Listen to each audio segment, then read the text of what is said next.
video, I'm going to show you how to use the motion blocks in Scratch to create a motion sensing chomp game.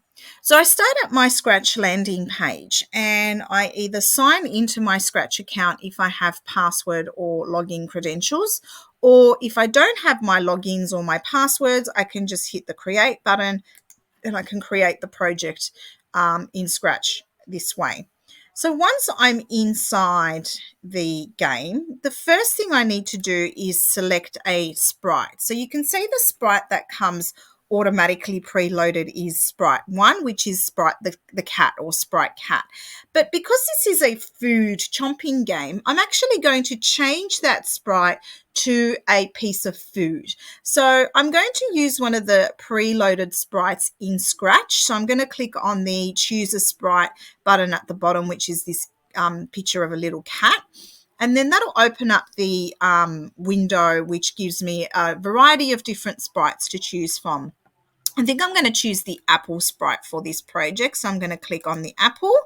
And that you can see now it's appeared on my screen, and I can pick it up and move it and place it where I want it to sit for my particular game. So I might just pop it, say here. Okay. Or here. Okay. Now, I don't need my Scratch Cat for this game. So the next thing I need to do is delete Scratch Cat off the game. So I click on Sprite 1. And then you can see at the bottom here, when I've clicked on Sprite 1, I have a little garbage can with an X that opens up. This lets me delete the sprite or remove the sprite. So I'm going to do that. And now I only have my apple available. So now that I have my sprite, I want to set a code so that my apple appears, and that when my webcam is activated and it's within a proximity of an apple, I can, I guess, move behind it and almost look like I'm biting it, so it disappears and makes a sound. But in order for this to happen, I need to be able to see my apple, and I want to be able to see it all the time, essentially, or on repeat or on a loop. So I'm going to need 2 blocks to start this off. Firstly, I'm going to need an event block, which these ones are yellow, and this is the block that essentially starts off my game. So to start off my Scratch game, I need a yellow event block called when green flag is clicked. And when I click on events, on the left-hand side, the first block that appears is the when green flag is clicked, and it's a yellow block. So I'm going to pick that one up, drag, and drop it onto my pasteboard. Next, I need a control block, and this is the block that tells my code how often to do something. So I want to forever, or constantly be able to see my apple sprite on the screen. So I'm going to need a forever control block. So to access this block, I click on control on the left-hand side, and I find the third block down, which is forever. I can pick that up, drag, and drop that underneath the green flag. Now, what I forever want to do is see the sprite. So I want to show, okay? And this is part of the looks menu because it's what the sprite does in terms of how it looks, and I want to see it. I want to be able to show it. So when I click on my purple look blocks over here on the left-hand side and I scroll down, I can find the one that's called show, and I can pick it up, drag, and drop it inside the forever block. Now, once I've got those few blocks in place, I need to start working with my sensing blocks. So in order to add my sensing blocks, these are extension or advanced blocks, so they don't actually appear here. So I need to add them on as an extension. And you can see when I hover over the blue button here, it says add extension. So I'm going to click on that. And the one I'm looking for is block number 3, video sensing.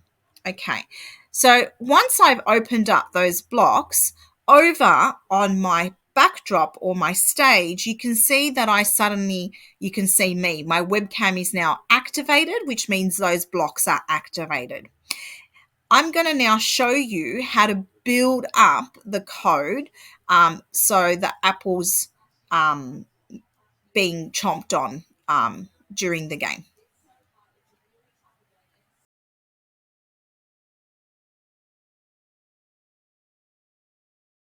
the next thing I'm going to do is I'm going to add a weight block. So I want my apple to show and then I want it to weight. So again, this is a control block. So I click into the control buttons on the left-hand side.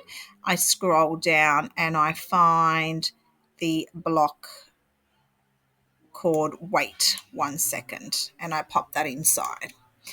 Now I want to put in another wait block, but this time it's a wait until. And you can see this wait until has a gap inside. So I'm going to fill that up with one of my sensing blocks.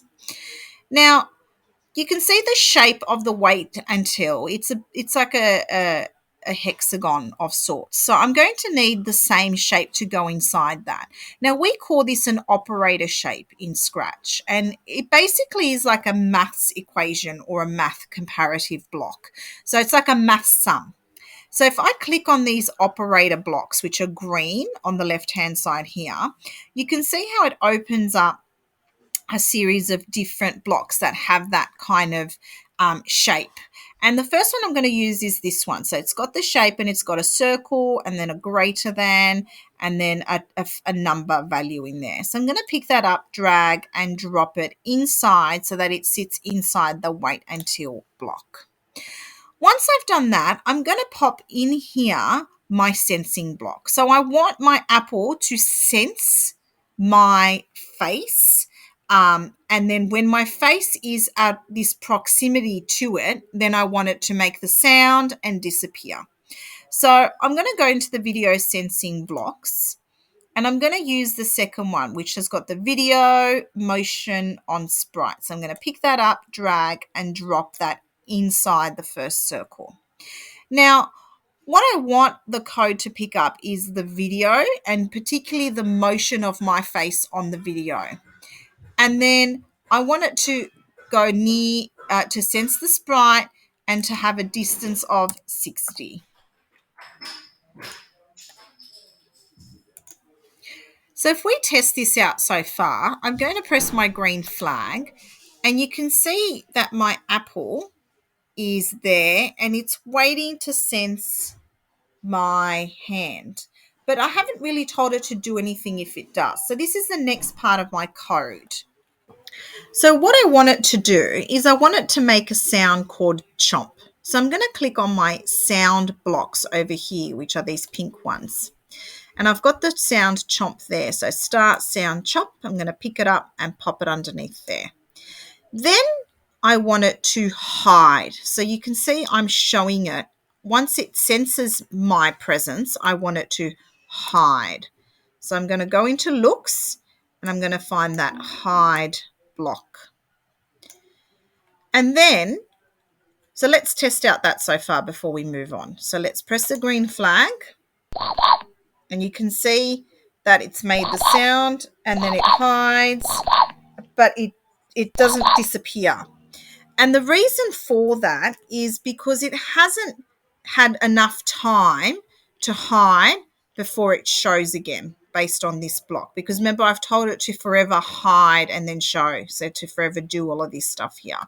So I've got to add one more block inside and it is another wait block. So I want to wait again. So I'm going to use a wait block and I'm going to pick the first one, wait for a number of seconds. But I'm not going to let it just pick the number of seconds. I want to give it an option to pick a random amount of seconds. So popping inside there, I'm going to use those operators again, the green blocks, pick random 1 to 10. And I'm going to pop that inside and I'm going to change that to say about 4 seconds. So now let's see what happens when I press the green flag. You can see it's disappeared. It waits 4 seconds and reappears. Now all I have to do is left click on my sprite at the bottom here and duplicate it so I don't have to recode it again, and I can add as many of these apples as I like to create the game. Now let's test it out.